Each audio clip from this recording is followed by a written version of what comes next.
This is lesson 7-1b, and we're going to be finding the base or the height of a parallelogram. So in these questions, they're giving us the area and they're giving us either the base or the height, and we're going to have to plug those numbers in and solve an equation to find the missing either base or height. So let's look at question A here. It says the area of a parallelogram is 72 meters squared. What is the height of the parallelogram? So we're always going to be starting with the same formula. Area equals base times height. Now you have to figure out, did they give you the area? Did they give you the base? Did they give you the height? What will we be finding here? So let's read it again. The area of the parallelogram is 72 meters squared. Well, that's the area, right? 72 meters squared is going to be my area. And I could even write that 72 on the inside because that's what area is. Area is the space that takes up the inside of that shape. So 72 meters squared is the area. They gave us the area. What is the height? I don't know. That's what I'm going to be finding out. So then if I look in my picture here, the height, I don't know what it is, but I know my base. My base is 12. My area is 72. So let's plug in what we know. Do we know the area? Yes, we do. It's 72. Do we know the base? Yes, we do. The base is 12. Do we know the height here? No, we don't. That's what we're finding.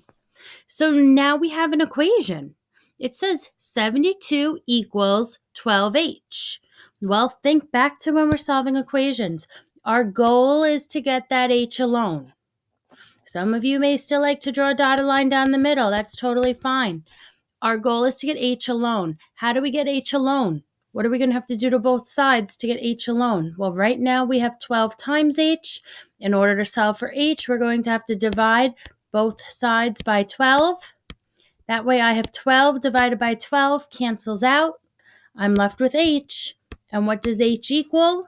H is going to equal 72 divided by 12, and we get 6. So the height of that parallelogram is 6, and our units are meters. The base and the height will always just be the plain unit. The area is always going to be squared, and we can talk about why in the classroom, okay? It's easier to talk about in person than in the video. All right? So again, here, they gave us the area, they gave us the base, we had to find the height. Now let's look at B. B says the area of the parallelogram is 135 inches squared. Okay, so they gave us the area. What is the base? I don't know. That's what I'm going to find out. And if we look in the picture, they gave us the height. It's 15. So start by rewriting the formula. Area equals base times height. We're going to plug in what we know. Do we know the area? What's the area? The area is 135 inches squared. What is the base? So look at my picture. Do I know what the base is? No, I don't. That's what I'm solving for. I'm going to leave it as base. I'm going to leave it as B. And what's the height? Do I know what the height is? Yes, I do. The height's 15. So I have B times 15. Now, we don't normally see the variable in front of the coefficient. The variable as the variable first, because it's not really a coefficient here, but we could rewrite that. We would have 15b. So 15b is going to equal 135. Solve for b. Our goal is to get b alone. How do we get b alone? We're going to divide both sides by 15. And then what does b equal? B is going to equal 135 divided by 15, 9. 9 what? What's the unit here? 9 inches. So the base is 9, the height is 15, and the area is 135. And now we could check this.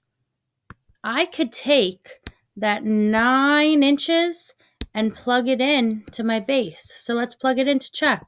So 135 should equal 9 times 15. So put it into your calculator. What's 9 times 15? 135. It checks. Remember when we used to check all of our equations? Okay, let's try another one. Let's look at this try it B. The area of the parallelogram is 65 feet squared. Mark it up. 65 feet squared, area. What is its height? I don't know. That's what I'm finding out. So, rewrite your formula. Area equals base times height. Let's take it one step at a time. Plug in what you know. Do you know the area? Yes, you do. Go back and look at the word problem. It's 65. Do you know the base? Where's the base in this picture? Oh, it's 13, the base. 13. And the height is what we're finding out. So we wrote our equation here. 65 equals 13h. My goal is to get h alone. I have to divide both sides by 13.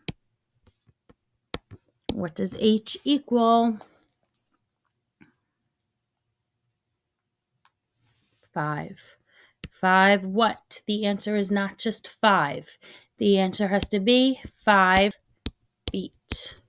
And I know it's feet because I go back and I look at what unit is being used in the problem.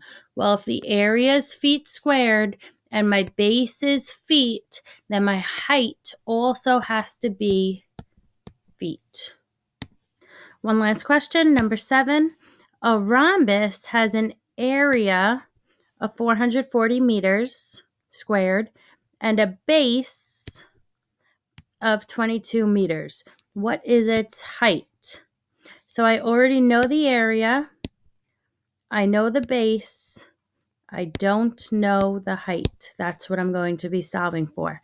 So we rewrite our formula. Area equals base times height. Plug in what you know and solve it. What is the area of this rhombus? So you should have plugged in 440 equals, do I know the base? Yes, I do. The base is 22. Do I know the height? No, I don't. So my equation is 440 equals 22h. My goal is to get h alone. So I'm going to divide both sides by 22. And then my height is equal to 440 divided by 22 is 20. 20 what? 20 meters. So now let's make a picture that matches the word problem. We have a rhombus, okay? So all 4 sides of my rhombus are going to be the same length. I'm going to make it the best I can. And then I know the base. Well, let me make my dotted line here, right? Because I have to form that 90-degree angle.